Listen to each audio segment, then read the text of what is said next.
Christophe Dequitte, bonjour. Bonjour Jean-Paul. Alors, vous dites 150 raisons de retrouver le bon sens paysan. Expliquez-moi. Alors Jean-Paul, tout le monde sait il y a un groupe de travail qui a réfléchi, des gens certainement très intelligents, et notamment 150 citoyens français sous une gouvernance d'experts qui ont réfléchi sur 150 propositions de conventions citoyennes sur le climat. On est au bout du processus, c'est-à-dire ça va être présenté à notre président de la République. Et là, effectivement, je me suis, non pas amusé, mais j'ai pris le soin de les lire et je me dis, où est le bon sens paysan par rapport à ça? La première chose qui m'étonne le plus, c'est que j'ai pris le soin d'aller voir la gouvernance de ce groupe de travail. Que des gens bien pensants, c'est extraordinaire. Le directeur général, alors que un tiers des mesures des 150 propositions touchent l'agriculture, le directeur général de ce groupe de travail appartient à Terra Nova, une ONG bien connue, et la présidente n'est entre autres que la présidente exécutive de la Fondation européenne pour le climat. Ensuite, on retrouve des gens comme Jean Jouzel, et puis surtout, on retrouve 2 membres du ministère du Développement durable, mais personne de l'agriculture. Donc, permettez-moi simplement de se dire où est-on par rapport à cette agriculture et par rapport à ce qu'on peut penser. La deuxième chose qui m'a beaucoup surpris, c'est qu'il y a 2 mots majeurs qui arrivent dans ces propositions agricoles, c'est l'agroécologie et c'est les états généraux de l'agriculture. On va les reprendre les uns après les autres. Agroécologie, il n'y a aucune définition. Donc, vous imaginez 150 citoyens tirés au sort qui se retrouvent, à qui on parle d'agroécologie avec la gouvernance dont je vous ai parlé. Donc, j'aimerais bien savoir quelle est leur définition et qu'est-ce qu'ils vont aller dire à notre président de la République sur l'agroécologie. L'agroécologie, il faut bien évidemment en faire, hein. C'est pas ce que j'ai voulu dire. La deuxième chose, c'est les états généraux de l'alimentation.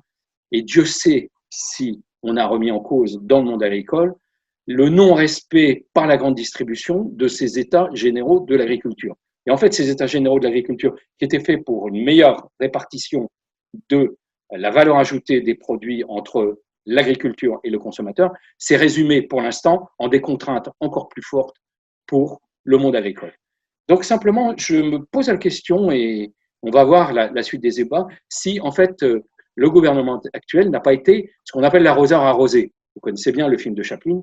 Et on entend dans les rumeurs que effectivement Édouard Philippe est très gêné sur ces propositions et notamment sur les espèces de délires sur lesquels on a pu arriver. On parle notamment de 28 heures de travail hebdomadaire. On commence à parler de 110 km/h sur les autoroutes, qui sont les 2 mesures qui ont le plus frappé. Mais aussi, on parle de la création, vous imaginez, la création d'un délit d'un délit qui s'appelle l'écocide. C'est-à-dire que n'importe quel citoyen pourra dénoncer quelqu'un qu'il juge qu'il ne fait pas son boulot contre le climat. Et ça, c'est sans doute totalement anticonstitutionnel. Et Édouard Philippe, je crois, a été marqué par ce genre de choses. Alors, j'ai tendance à dire, OK, on peut faire tout ce qu'on veut en France. On est merveilleux, mais pauvre France, pauvre agriculteur et pauvre agriculture française. Tout ce dont on parle va vers de la décroissance, tout le temps. Et elle est coincée aujourd'hui entre une Europe et un Green Deal, on en a déjà parlé ensemble, qui lui veut baisser ses productions, voire abandonner l'export, mais baisser ses productions de façon significative, puisqu'on parle de 15 à 20% des productions agricoles. Et puis une France où on réunit des citoyens et on les fait travailler sur un domaine qu'ils ne connaissent pas beaucoup, voire pas du tout.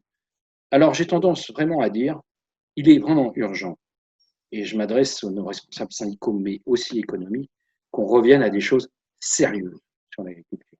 Et qu'on fasse comme on a fait dans pas mal de pays européens, notamment je pense à l'Irlande, je pense aux Pays-Bas, je pense au Danemark, je pense à l'Allemagne, mais je pense aussi à la Hongrie, qui se sont réunis pour faire des plans à 5 ans. Quand est-ce qu'on va arriver à ça en France et non pas faire des bouts de scotch partout et des contraintes de plus en plus fortes? Alors, ces propositions vont dans 3 sens. Le premier, c'est contrainte. Le deuxième, c'est liberticide, c'est-à-dire moins de liberté. Et le troisième, c'est contrôle. Qui va payer tout ça et comment on va mettre ça en place? Il va falloir être très exigeant et surtout regarder ce qui se passe. Merci beaucoup, Christophe.